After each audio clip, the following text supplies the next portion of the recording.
The other thing that worked pretty darn well, financials up 5.5% as a sector, but some of the names within the space, Goldman Sachs up 13.5%. These are all gains this week. Morgan Stanley 11, Bank of America 8.5, Wells and Citi 8, JPM 7%. Kevin, you bought some more JPMorgan in your Devo this week. We did it before the election, Scott. We had it called away on standard expiration on 10/18 at 222.5. Bryn, you and I were talking before the show. Sometimes stocks get called away. JPMorgan pulled back a little bit. We built and filled in our whole entire position. And then we saw what happened on Wednesday, which was fantastic. So that was a scenario where we didn't have any covered calls going into the election. But since then, we're writing them, and I would expect that we'll be doing so on JPMorgan again next week. I mean, there's Shan, euphoria sweeping through the halls of investment banking areas of these institutions now, thinking about these bright horizons that lie ahead on M&A and all this pent-up demand that's out there.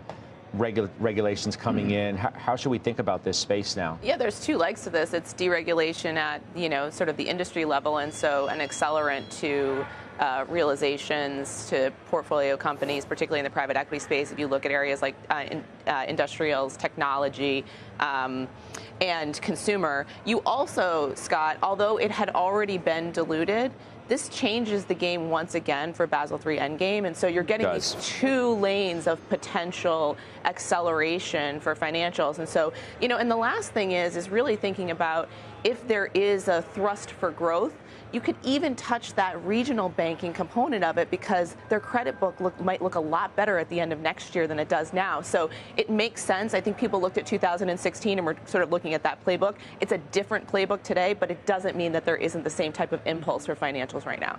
Bank of America, upgraded today to buy from neutral over at Citi. Price target to 54 from 46. I mean, the risk-reward paradigm has seemingly changed. Yep. Now you have full-blown tailwinds rather than some tailwinds but potential headwinds. I don't hear people talking about headwinds at all now in this space unless you were to get, the economy slowing down, but people are even taking that off of their bingo cards. I'd be really happy if we never talk about price to tangible book again. Remember when we talked about all that, we were worried about the balance sheet.